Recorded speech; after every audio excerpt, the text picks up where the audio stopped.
na tarde de hoje vamos conversar com Renato Soares, fotógrafo, documentarista, um cara que tem um trabalho incrível, que vai estar nos brindando com essa seleção maravilhosa de imagens. Renato, olá, boa tarde. Satisfação recebê-lo aqui, né, no Papo Café e Fotografia. Papo Café e Fotografia, eu gostei do nome. Pois é. Café, fotografia, tem tudo a ver. Normalmente as pessoas se encontram para tomar um café, né? Pelo menos dizem que vão tomar um café, às vezes se bandeia para cachaça, mas faz parte também. É um motivo, o motivo é o que importa, né? Então, o Renato tem um trabalho muito edificado na cultura indígena dos nossos índios brasileiros, entendeu? E ele não é um fotógrafo que esteve lá só agora. O Renato já tem, pelo menos que eu saiba, 2 décadas e meia em cima disso, talvez um pouco mais, mas ele vai começar a falar um pouco disso pra gente. Né? Vamos dizer assim, já passa de 2 décadas, já dá uma sensação de muito mais velho. 25 anos é melhor, um pouco mais de 25 anos. Mas assim, o Roberto, bom, nós nos conhecemos já, acho que tem mais de 25 anos. Tem mais de 25 anos. E todo mundo fala assim, o Renato é o fotógrafo do índio, fotógrafo de índio, fotógrafo de etnias. É um documentarista, né? Antropólogo visual. Bom, na verdade eu sou fotógrafo. Agora é enveredado dizer que eu sou artista também. Eu continuo achando que eu sou fotógrafo e documentarista. A fotografia surge e ali já estava o personagem índio na minha vida. E eu dei continuidade a isso e levei para o campo profissional. Algumas pessoas, quando menino, tinham como heróis o Tarzan, talvez aquele cowboy que matava o índio e tal. Não, o meu personagem mais assim, interessante foram, vamos dizer assim, os meus heróis de meninice, era o Orlando Vilas Boas, o Rondon e figuras, e o próprio personagem índio, né? Que na verdade que sempre foi muito mal visto, mas é uma coisa muito interessante. O brasileiro não conhece, não tem a menor ideia de quem seja esse personagem que nós generalizamos chamando ele de índio. Generalizamos porque nós nem sabemos o que quer dizer índio, na palavra índio. Nem porquê, simplesmente dizemos que todos eles são índios. São índios, né? Mas ali você tem o Camaiurá, o Iaualapiti, o Menaco, o Aurá e tantas outras etnias, como o Chavante. E nós não podemos generalizar, são grupos diferentes com nomes diferentes. E o diferencial de você, eu digo que é justamente essa seriedade na documentação de ter informação, né? De estar vivenciando a coisa. Não é um fotógrafo que vai lá e fica alguns dias e traz a informação, não, muito pelo contrário, existe uma vivência incluída nisso, né? Existe um produto final, existe uma vivência para chegar a poder documentar isso com fidelidade, vamos dizer assim. Né? Não, mas isso na verdade é em tudo, Roberto. Mas eu gosto de um conhecimento geral sobre tudo, e principalmente do que eu faço, que é a própria fotografia. Você entender o que é a máquina tecnicamente e tudo mais. Eu gosto daquela fotografia mais artesanal, né? A fotografia mais... É como assim, né? As pessoas hoje têm uma briga custosa relacionada ao mundo digital. Os fotógrafos... Eu tive umas brigas. Uma certa resistência, quem né? me conhece sabe que eu só fui começar a fotografar com digital a partir de 2008. Pô, digital já se passou de 15 anos. Mas eu só entrei nisso a partir de 2008. Ali eu fiz o meu último livro, que foi esse livro aqui, que é O Mar de Minas. O Mar de Minas, é um livro... Que é um livro que eu fiz tudo em cromo. E gostoso, um trabalho diferente de se fazer, do carro de boi ao engenho de rapadura, do milho, do café, das culturas diversas e personagens diversos, de um Brasil do interior de Minas. Isso foi um trabalho que eu fiz em homenagem à minha cidade. Mas assim, o que eu usei como, tecnicamente, eu usei o filme. O filme cromo, que eu adoro. Que infelizmente acabou, né? Acabou os laboratórios que acabaram, né? Porque como é que você tem um filme, mas você não tem como revelar? Mas a tecnologia nova também é interessante. O digital é uma coisa interessante. Mas desde que seja uma máquina tecnologicamente bem resolvida. O que eu fiz foi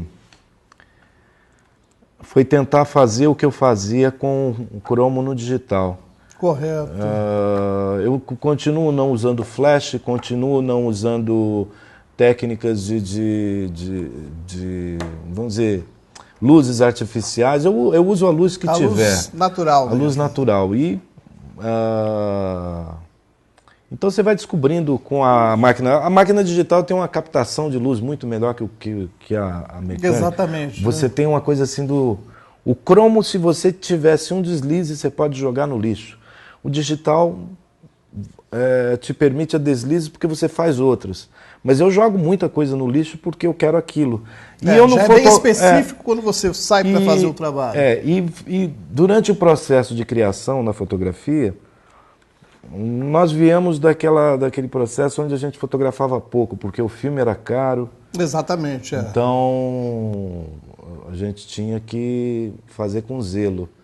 E com o digital isso ficou mais fácil, porque a gente pode se permitir ao erro quer dizer, eu tive que me recriar dentro da fotografia. Tem esse lance positivamente, mas também existe essa condição que tornou assim muitos fotógrafos que não estudaram, que não têm ideia do que é fotografia, hoje estão se usando da digital justamente dessa possibilidade de errar mais e tentar aprender. Até achar o acerto. Não, isso é um erro, na verdade. Você já começa errando demais. Se você quer fotografar, estuda fotografia. Se você quer tocar música, estuda música. Mas estuda a fundo a fotografia, porque não adianta pegar a maquininha e ficar disparando e achando que o bom resultado é aquele que você acertar. Se você não sabe o que você fez, para que você está fazendo uma coisa dessa? É verdade, é verdade. Vamos dar uma paradinha aqui e já voltamos agora para ver imagens belíssimas com Renato Soares. Papo Café e Fotografia volta já já.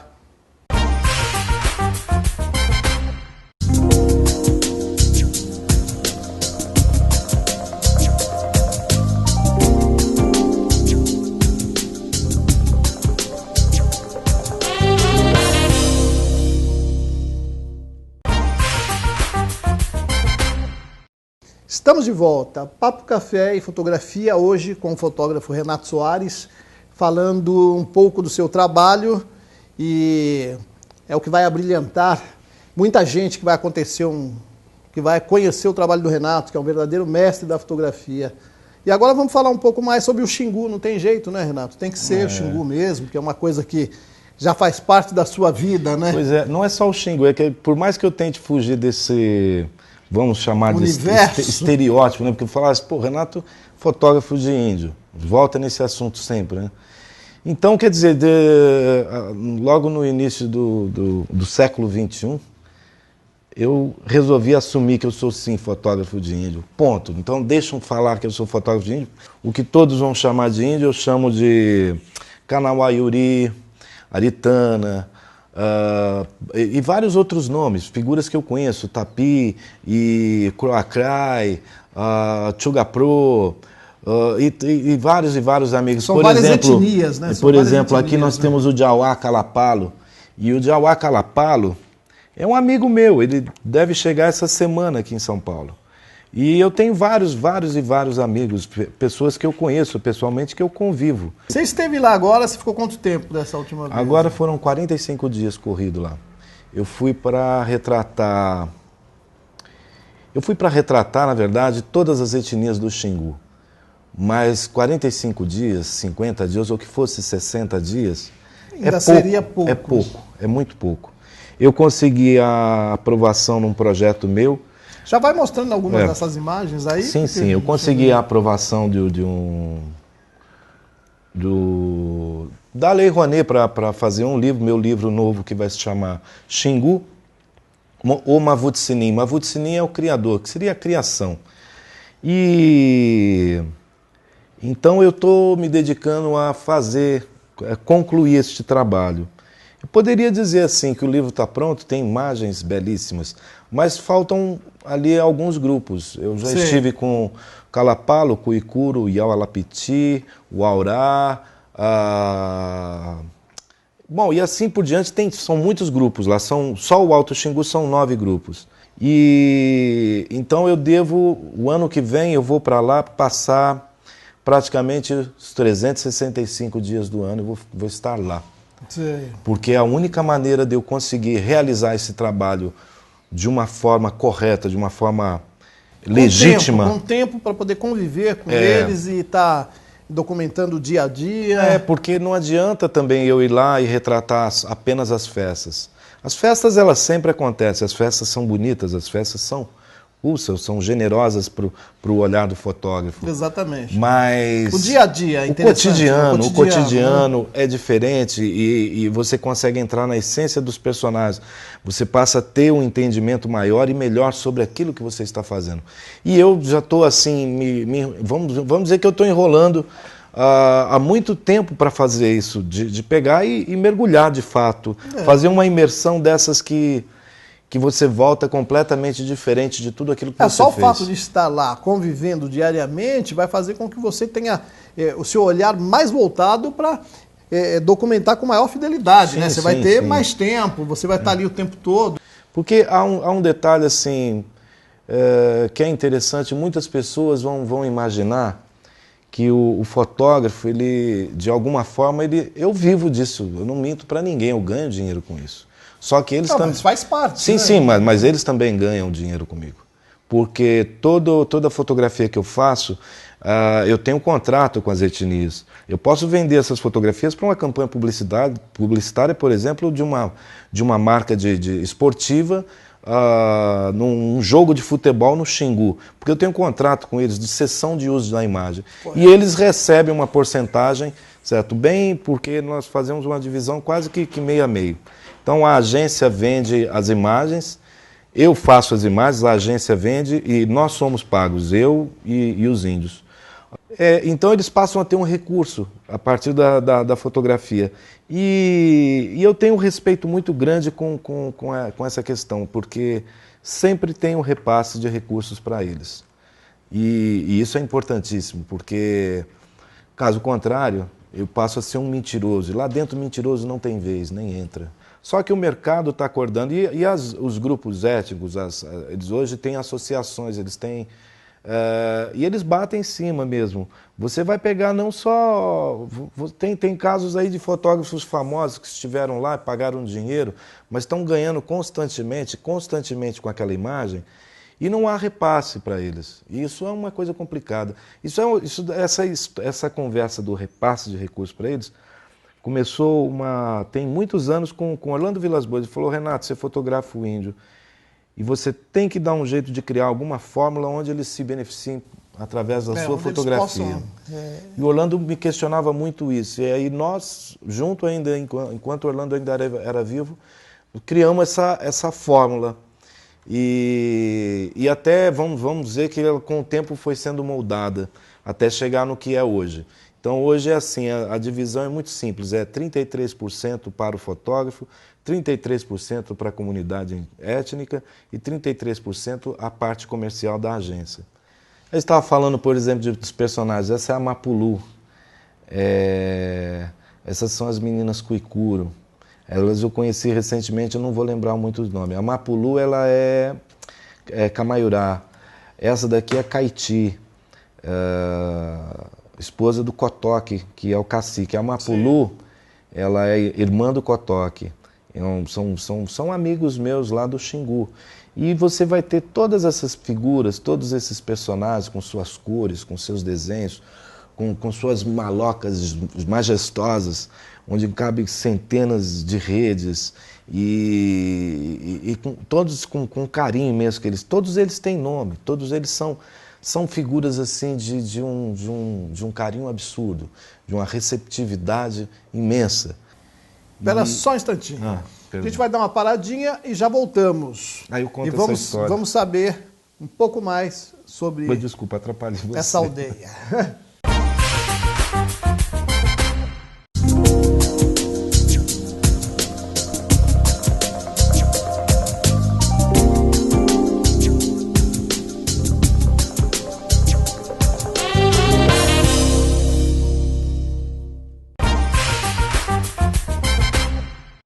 Estamos de volta aqui no nosso Papo Café e Fotografia com o Renato Soares, que agora vai falar sobre as mulheres, né? Vai dar continuidade nisso. Eu estava comentando, eu estive lá agora, fui logo de cara, fui para lá, para a aldeia Camaiurá. lá teve uma festa lá chamada Yamuricumã, ou Yamaricumã, que é a festa das mulheres. Na festa das mulheres, os homens são expulsos.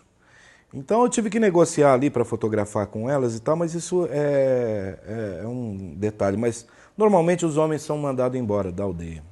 As mulheres ficam bravas. Então ela fica praticamente vazia de homens, fica só os meninos.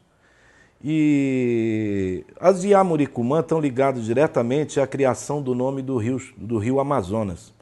Olha só. É engraçado que você fala assim, pô, mas o que tem a ver Yamuricumã com o rio Amazonas? Porque, então, eu também faço o mesmo problema, o que tem a ver as Amazonas com o Brasil? Porque as Amazonas é um mito grego, né? Mas, assim, você pega, aí vamos voltar no tempo, né? Francisco de Orellana, navegador, ele saiu da esquadra dos irmãos Pinzon e Pizarro e começou a navegar pelo Mar Doce, o Mar Dulce, né? E ali ele teve um embate, teve um encontro no Médio Amazonas, ele teve um encontro com um grupo de uma aldeia que haviam só mulheres. E elas rechaçaram esse grupo e foram flechados e foram atacados. E ali o padre Carvajal descreve para o rei da Espanha, descreve, encontramos o rio das Amazonas. Na verdade, ele encontrou uma aldeia em que estava em dia de Yamuricumã. Dia de festa, das mulheres. E isso é fantástico. Então, essa festa é antiga, tão antiga que não existe assim quando que começou. E eu fui lá para registrar isso. E é uma coisa fantástica. E então você entra num universo feminino. Sei. Onde você vai ter, elas vão pegar e usar os cocares que são de utilização dos homens no dia a dia. Por exemplo, o tucanape, né? O tucanape é um cocá que é usado mais pelos homens no seu dia a dia de cerimoniais. E nesse cerimonial as mulheres tomam elas passam a usar o tucanape e vários outros objetos de cena, além dos próprios objetos dela. Mas é uma coisa fantástica. E lá eu tive vamos dizer assim, num dado momento eu falei, poxa, eu vou para o acampamento das mulheres Calapalo, que eu conheço todos eles, todos os grupos ali, e você normalmente não entra num acampamento sem ser convidado. Mas ali eu fui lá fazer uma visita a eles e eles me receberam muito bem. E as mulheres estavam se juntando em volta do fogo, que é uma das coisas muito, muito primitivas, assim, o fogo, né? Nós pensamos, é a junção das pessoas, né? E ali eu comecei a desenvolver um ensaio sobre esse universo do fogo, certo? Sim. E das mulheres. Essa relação delas com... E dos homens também, e de tudo, toda uma composição da questão da luz. Enquanto as pessoas estão preocupadas, como a gente sabe, o jovem fotógrafo está preocupado em comprar um flash bacana para fazer aquela puta luz, certo? Eu estava me preocupando em pegar as minúcias de luzes que apareciam do nada e retratar personagens. São fragmentos de luz, fragmentos da luz. E contar essa história, porque não adianta nada você fotografar sem saber o que você está fazendo. Certo? Existe um contar a história, existe a fotografia pode te levar a mundos diversos. Você tem que saber o mundo que você quer mostrar através do seu olhar. Isso é que é o fascinante de você entrar nesse mundo de olhares, de personagens, de sombras e de poucas luzes. A fotografia surge de formas diversas. Né? É luz. Exatamente. E esse contraste entre luz e sombra no Xingu e cores é simplesmente maravilhoso. É preciso. É delirante. Aquilo ali é um outro mundo. As estrelas. Ali você vê a Via Láctea de uma forma... realmente é fantástico. E o interessante disso é que, por exemplo, uma fotografia como esta, né, que nós estamos vendo, essa é uma fotografia natural, não é uma fotografia feita em Photoshop, né? Quer dizer, você tem Tem o tratamento básico que eu faço, que é eu não tenho como não fazer. Sim, mas digo, você naturalmente bruto, você está num lugar, numa hora que você consegue ter essa... ter fidelidade a esta fotografia, né? Então isso é o interessante disso, né? Mas a minha fotografia mesmo nasce mais da pintura do que da própria imagem fotográfica. Correto. Eu não tive, vamos dizer, a nossa geração nós não tínhamos acesso a livros, nem tínhamos livros aqui. Mas você já tem isso, no caso da sua mãe, ser uma artista plástica, você já tem essa linguagem no seu DNA, né? Isso já é uma coisa que vem essa coisa já vem de casa. Incorporado, né? Você já teve uma escola, vamos dizer assim, né? Sim, uma formação, né? Então, quer dizer, toda a questão da fotografia minha, ela vem mais da pintura. Quando eu conheci o trabalho da Maureen, ela simplesmente estava fazendo aquilo que eu queria fazer, que era retratar o índio. Mas não, a Maureen fotografou diversas coisas, fotografou o sertão do Guimarães Rosa, fotografou a Bahia de Jorge Amado, e fotografou um mundo, e fotografou o Xingu dos Vilas Boas. Né? Isso é uma coisa fantástica, uma coisa assim, num outro tempo, um outro momento, um outro instante, né, da fotografia. O que eu fui buscar no Xingu não é propriamente a fotografia, mas eu acho que eu vou mais de encontro ao que eu sou, aquilo que eu sou, aquilo que eu penso. Dentro desse pensamento, quando entramos no século XXI, vamos dizer, eu parei e pensei assim, o que eu estou fazendo, o que eu vou fazer, né? Ou como diz o mineiro, que eu sou meu mineiro, né? De onde que eu vim, para onde que eu vou, quem que eu sou, né? Aí eu pensei, brincando com isso, eu peguei esse livro aqui, que é o Brasil dos Viajantes. E aí eu estava folheando ele e foi aí que me veio essa recordação do tempo, né? Uhum. Aqui você vai ter imagens do início dos primeiros contatos, e depois você tem as imagens dos viajantes, até chegar ali a Alexandre Rodrigues Ferreira, ou mesmo ali o Hércules Florence, que é um dos precursores da fotografia no mundo, né? Uhum. E estava aqui, era não francês, ele era mais um brasilianista. E então eu comecei a pensar e criei um projeto chamado Ameríndios do Brasil. Ameríndios do Brasil. O Ameríndios do Brasil, que é o caminho que eu estou fazendo agora. Eu vou registrar as 250 e poucos etnias brasileiras. Poxa, que maravilha. Isso é um projeto de vida, né? Isso é um projeto... É uma coisa meio audaciosa de se dizer assim, mas eu estou tendo bons resultados. Eu estou viajando constantemente.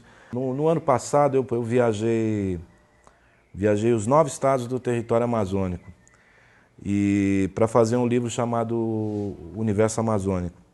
Viajei em Minas novamente, fazendo um outro livro chamado Minas Além das Gerais. E agora eu voltei minha cabeça dedicada às etnias. Assim. Então eu vou tirar agora os próximos 2, 3 anos totalmente dedicado a isso. Depois vou dar uma parada, devo rodar para outros lugares, mas... Que bom, que bom. Ou não, né? Isso com certeza nós teremos muito mais imagens, muito mais... Sim, porque tudo isso que está aqui feito por Renato Soares é realmente uma história muito grande que as pessoas vão estar conhecendo, eu já conheço. O Renato é uma figura, como eu disse, já tem muitos anos de fotografia, é um fotógrafo que tem um trabalho dedicadíssimo, principalmente para quem está começando, para quem já está aí no mercado, entendeu? É uma pena que a gente tem que terminar agora, Renato, mas pode... Eu ia contar, assim, né, por exemplo, essa coisa do currículo, né? Além de fazer os livros, eu acabei me tornando colaborador da Scientific America, onde no ano passado fizemos a revista totalmente dedicada ao Xingu. O começo do fim, né? Que a revista inteira é ilustrada com fotografias minhas e as fotografias antigas do Orlando, do tempo dos primeiros contatos, né? Do acervo. Que maravilha. Aí também me tornei colaborador da National Geographic e de várias outras revistas. Para o fotógrafo jovem, para o fotógrafo que está iniciando, vai falar assim, nossa, o cara ele é já está num nível, né? Mas eu não tenho a menor vergonha de dizer para vocês que um dia eu já fiz Papai Noel, já fiz casamento, já fiz fotografias diversas, porque tudo que você está fazendo, você está aprendendo, até você descobrir o seu caminho. Nada é fácil, mesmo na fotografia, mesmo na música, mesmo em qualquer lugar que você queira, nada é fácil. Se você pode e você tem que se dedicar até você encontrar o seu caminho. Se você tem um caminho já diferente, mais fácil, vá, mas da mesma forma se dedique, porque não adianta nada você fazer algo sem paixão, sem amor, sem se dedicar àquilo que porque o que muitos chamam de fotografia, para mim, eu chamo de vida. Eu costumo dizer que fotografia, eu vejo as pessoas dizerem aí, eu amo fotografia, eu adoro fotografia, mas fotografia não basta amar. Você tem que, estar presente, você tem que fazer por acontecer. Exatamente. Agradeço demais a sua presença, Renato, assim, bom demais tê-lo aqui para esse Papo Café e Fotografia e voltaremos a semana que vem. Um grande abraço.